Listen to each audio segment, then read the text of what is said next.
Not too bad. How are you? I'm good. You hear me nice and clear? Yeah, I can. Okay. Can you hear me? Okay. Yeah, I hear you perfectly. Okay. Okay, ladies and gentlemen, welcome to MES Presents 9 on the Q, the show that discusses billiards and current events and how the two may intertwine. Today we have special guest, educator, entrepreneur, and political mastermind, so to speak, Dr. Brian E. Rowland. How you doing today, Doc? Man, doing well. We was at the polls all day today, just campaigning, trying to get it done. Okay, nothing wrong with that. First thing first, before we get started, I gotta ask, how you and your family holding up out here in these COVID streets? Man, the family's been decent. We took a L. My grandmother passed about 4 months ago, out of Brooklyn, New York.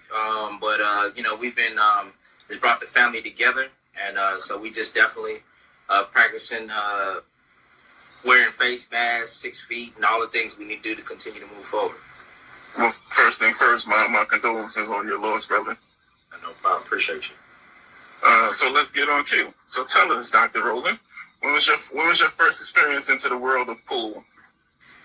Oh man, it is one of those things where I hadn't had no professional training, but it was something that fellas always want to go shoot pool. I don't own my own personal stick. One day I keep saying I'm gonna get one, but it's just one of those games that I just picked up. It's just like naturally just picked it up and been playing. Okay, so who can we say influenced you to play the amount that you have played? I'll probably say if anyone, it's one of my good friends named Yanis Banks. Okay. He plays a little bit too, but it's something we just play every now and then.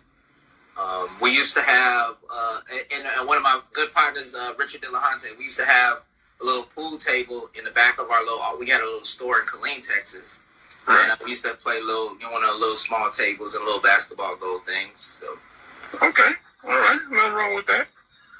So in today's spectrum, regarding citizens' right to vote, how essential was it for you to get restoration to peer review A&M student right to vote? And it was important, and something we still battling to this day.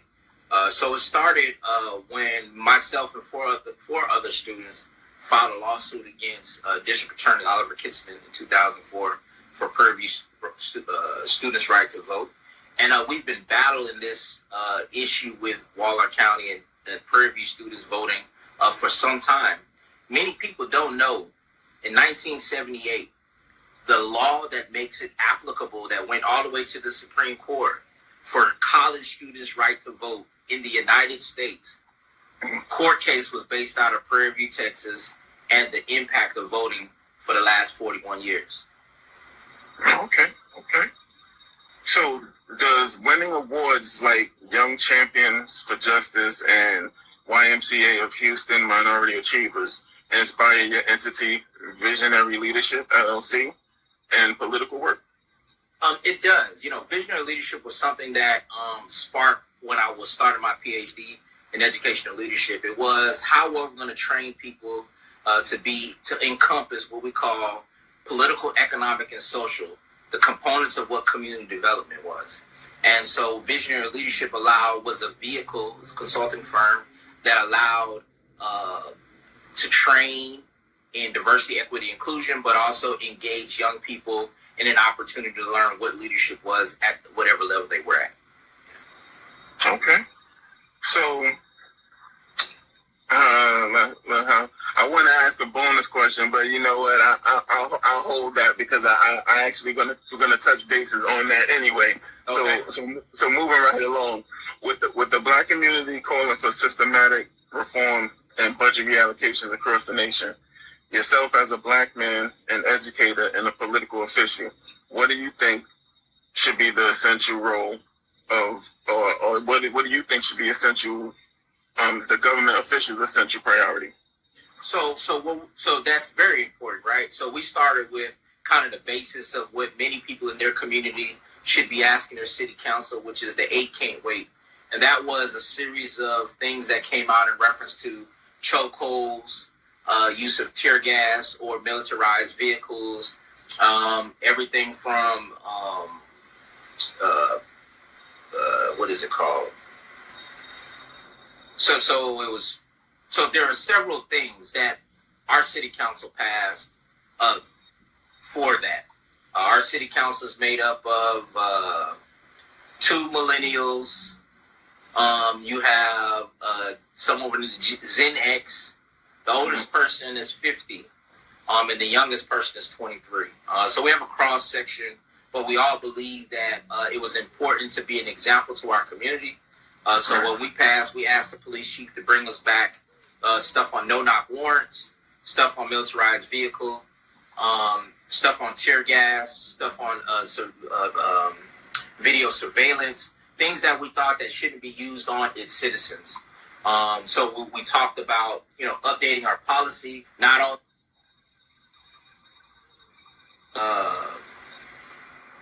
what was best for the police, but that was best for the community. So in no way we're saying that we didn't want to support the police department. We wanted them to get trained. So what city council, not just me, but this budget cycle just started October 1. City council did a great job. We increased, we doubled the amount of resources for police officers to get training, so they can get mental health trained, so they can become crisis intervention trained. So we doubled the money for them to do that. We reduced the amount of the money for things that they would use as far as weapons and things of that sort, militarized vehicles. So we reduced that amount of money. We put that money in parks and in programs that they can then roll out in our community. So we think that we made a good first step by trying to alleviate that in our community. As you know, or many people may know, Sandra Bland was stopped in our community. She was a Prairie graduate, and we felt that if she, we're also advocating for a something called cite and release. If Sandra Bland would have been stopped and we had cite and release, Sandra Bland wouldn't have been arrested, right? So if it's a misdemeanor, she would have just been cited and released. She wouldn't have been in jail. And so, again, there's a lot of things that we can do as far as policy perspectives. That's what elected officials, city councilmen, mayors, county commissioners, county judges, school board members have the ability to write policy. And then it behooves the people, the constituents, the community members to hold us accountable. There's nothing wrong with holding us accountable. Right. Now, for those of you especially those of you that are watching, for those who didn't know, when he was saying the cite and release, that's equivalent to our version of a desk ticket appearance.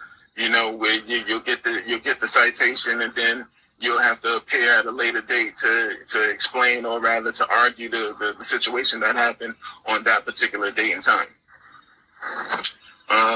So moving forward, after what many consider as a miscarriage of justice regarding Breonna Taylor, do you think the state of Kentucky decision has caused a national, possible global, permanent distrust in law enforcement from the Black community? I think it did. I mean, there's many things. So first, my condolences to Breonna Taylor's family, and we vote for her since she's not here to vote for herself. So that's the first thing. I'd say that this case that's garnered national media attention is something that police are going to have to work twice as hard, because a lot of people trusted that you could be in your home, in your bed, and police can use something called a no-knock warrant, which again, in this particular instance, they didn't do no fact checking. They didn't do anything that they were supposed to do on how this process was set up. So I think it misguided a lot of people in the community, specifically how things played out with, the Attorney General not following the law, using the law to how he opened the veil. So many people learn about how does the grand jury process work. There's many things going on in this process, and we we hate that brothers and sisters has lost their life. But what this has done is this awakening in this country, where we had Eric Gardner, we had Breonna Taylor, we had many people who, when we start to open up how the criminal justice system is flawed and specifically skewed against minority, black and brown people, is then now shed a light on the things that we need to fix. And so hopefully we're going to apply pressure to the Biden-Harris ticket to right the ills of their wrongs. But we got to give them a chance. We need them to get in office first. But we need to be the first people making sure that they correct the wrongs of years past. Right. Now, and as a bonus question, by any chance, were you able to see the interview that the sergeant involved in that case had with Michael Strahan on? He had a special they gave us. They showed a preview of it. It's supposed to be coming out, so I'll wait, and then we'll talk behind scenes, and we'll talk at another time in regards to your take on that. So, do you think black communities, despite the growing lack of trust in political figures, will support the Our Black Party organization? I think once people learn what it is, many people, we've been so trained to be part of one party or the other. They don't teach us about the parties in high school. I wonder not. They don't teach you about the parties in college. I wonder why not, right? Right. Our Black Party is an independent party and is speaking to black people. It is not. It doesn't say you can't be a Democrat. It doesn't say you can't be a Republican. It's saying that black people have an agenda. Black people have wants and needs, and if people want our vote, they're gonna have to respect where we stand. So our Black Party is not it's not to split the Democrat or Republican Party. It's to say who's gonna check off the boxes for black people. This is where we at, and we're not monolithic. But again, this is a start, and so there's been some commitments. There's been commitments to say, here's a direction in which we want to go. Here's a few issues if you want to attract black people, you want to talk to black people, speak to our issues. And the third thing that many people may or may not, if they haven't read it, we plan to galvanize, empower 1,000 black electeds to get elected in the next 24 months. Right? And so there's this, if people are in power, if the people who are writing the policy look like you, they're going to analyze and develop policies that are both fair for your community, but also fair for the people that they serve. Right. And some of those individuals that you speak of is not only yourself, but your counterpart, who I also interviewed just a couple of weeks ago, Jonathan Randall, who in case you didn't catch that show, he's going to be the 2022 PGA champion. I just want to let you know he's out there working on his golf game. You know, so he sits next to me on council. So give mad props to Jonathan Randall. He's out there practicing. So is Kendrick Jones. You know, they all think they could play golf now. So they all got professional pros. So we're gonna have a little golf game when all this is over. Hey, listen, he's working on becoming a 3-sport athlete, brother. You know, so yeah, you don't sleep on him. I got him ready to go. You know, we're gonna get the endorsements and everything ready to go. I'm just waiting on him. You know, he out there right now getting slim and trim, getting mean, getting mean and lean. I see you over there. You know. But you also have individuals like Joel Jones out of Michigan. So yeah, you definitely have some group of individuals that, you know, some inspiring individuals in what you're talking about, you know, that's going to lead this, you know, diverse, you know, new political set of leaders that we have coming up. Yeah, you have Mayor Hollingsworth, you have Wes Bellamy, Vice Mayor of Charlottesville. You have a lot of other members who we just had a call the other night. You had Stephanie Morales. You have Leah Webb, a lot of people throughout the country who we all met through an organization called YO, Young Elected Officials, and we just created a space for us, for black people, young black people, to have a voice. And mad shout outs to Andrew Gillum and Alicia Thomas Morgan, who were the brainchild behind this organization maybe about 15 years ago. Absolutely. So speaking about that, you know, as a little bonus, tell us, how is your mayoral candidacy, you know, going into you know, full gear, you know, coming around that last stretch? That we are. We have about 11 days until the election, November 3rd. We're in early voting. Texas got an additional week. So we'll end off this Saturday from 8 to 2. Then we have one more full week, and then we have November 3rd. We just applying pressure. We're saying we're leading, but we're running like we're behind. Right. We will not be out work, so we're going to knock on doors this weekend. If you know anybody in Prairie View, tell them to come out to knock on doors. If they haven't voted, if they need a ride, we got transportation. So we definitely not leaving no stone unturned, because I'm running for mayor. Currently been on city council for 10 years, but I'm also supporting a young man called Nathan Alexander. He graduated a year ago. I'm supporting Zonte Wallace, who currently serves on city council right now.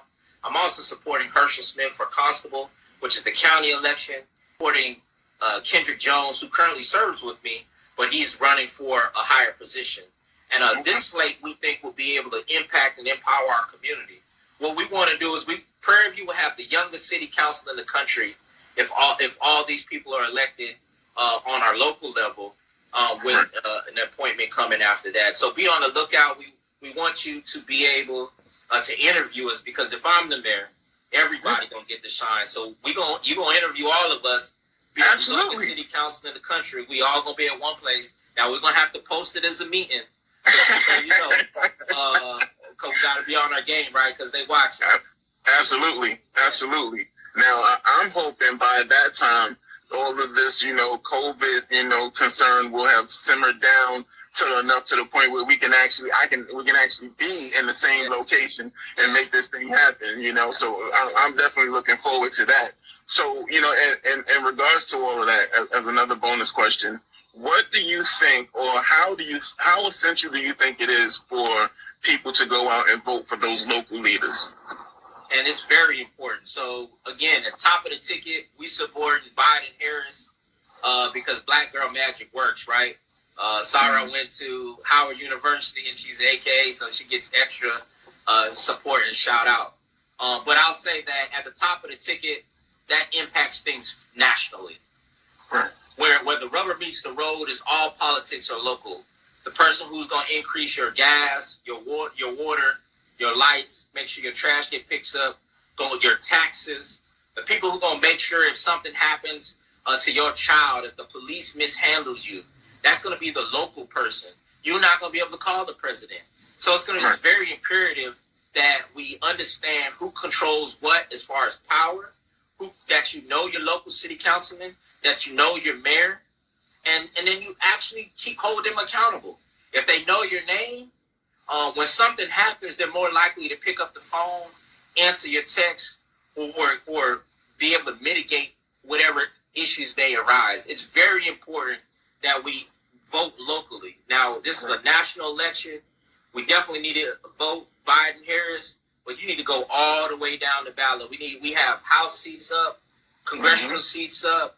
We have we have some statewide seats, and then we have county. For Texas, we have county positions available, and then you have your local city elections. What had happened, 75% of Texas, for those who want to know, elections usually happen in May. When COVID hit, the governor used that as an opportunity. Local elections are nonpartisan, which means you do not have to declare a party. What happened is the governor thought that their base, the Republican base, was going to come out during this election in November. So he thought he would connect a nonpartisan race, which is local elections, to the national elections, and that they would be able to turn and flip some seats. But there's another thing coming in. So we're just going to continue to apply pressure and support everybody on our ticket and slate. Absolutely. So with major restrictions due to COVID, multiple states and local governments not having clear guidelines, from your educational expertise, what do you think should be the U.S. educational goal for teaching during this pandemic? it's tricky. So one, I have a son. He's 13. He's in the 8th grade, and right now he is doing online learning. He's not in the school. Right. For him, that has been a challenge, just like many other students. But he also has type 1 diabetes, and so don't want to put him in that predicament to understand kind of what's going on. You have one thing, you have educators who, weren't trained to necessarily handle the COVID pandemic while trying to educate your kids at the same time, right? They're already stressed with all the things that are thrown on them already. And so now there's just another thing.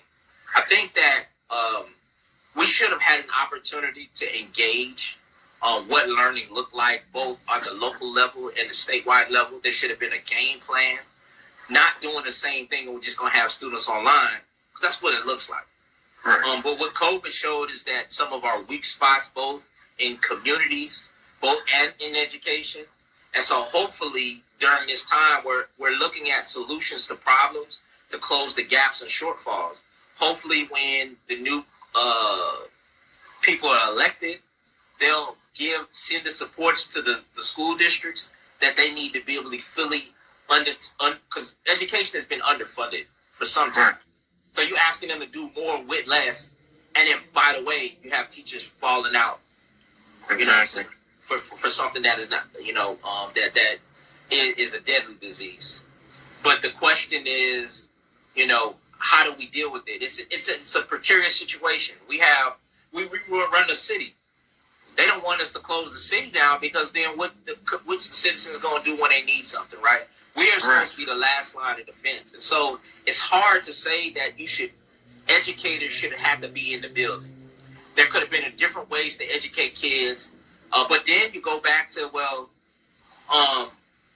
about the parents of the educators if they're at work? Who's going to be there to watch over the children, right? And so I think there should have been a community conversation. Here was an opportunity for us to come up with something new that we haven't done before, right? Because COVID has showed us that things that we thought would never happen. We ain't never seen a check come out the federal government so quick, right? Why they can't do it again, right? And so those things are things that take hard decisions, but we need data to guide our decisions. We need professionals to guide our decisions. Currently, right now, the mayor of Prairie View has COVID right now. And so now we're trying to support city council and the staff. We're trying to make sure everyone is safe. But, do we just shut the door and tell everybody, come see us back in 14 days? So the chicken or the egg. But again, we're praying for all families of those who are affected, and we definitely hope the mayor gets better. Absolutely. So another bonus question, especially as it pertains to, educators being thrown, different tasks and responsibilities and, the possibilities of doing their, primary job, which is just educating. I asked the educator a couple of weeks ago, CEO Pringle, this question, and I wanted to ask you this question to get your take. How do you feel about, state legislations, particularly such as Florida, that have established law that would allow educators to carry firearms during school hours? Do you think what's your thoughts on that? So, man, that's a tough one. I don't think educators should carry firearms in school. Many times, we already see that young Black and brown children are the most punished, and the results of that is they're going to catch the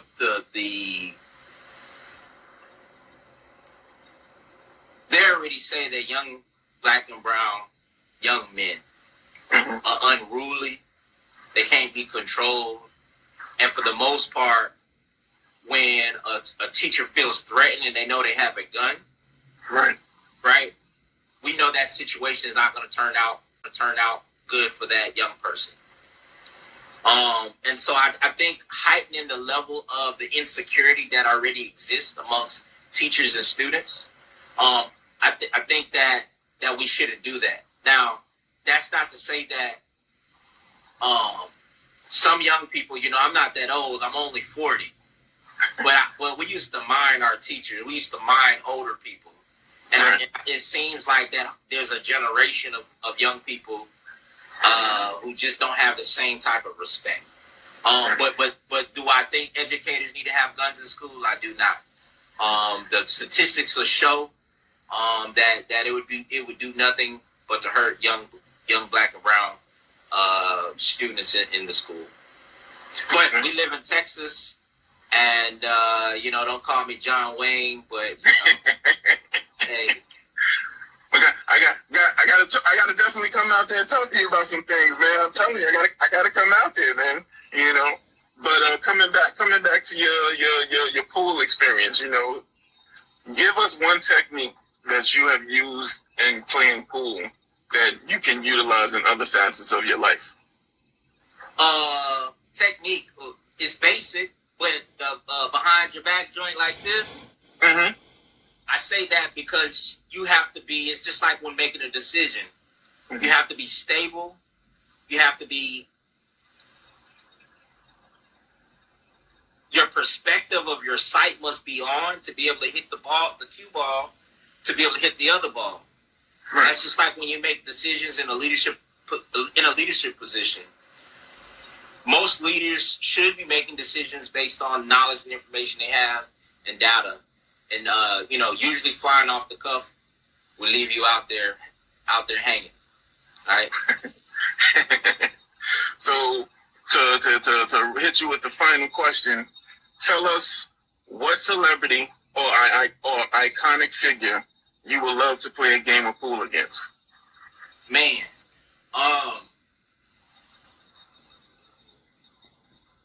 So I grew up in Brooklyn.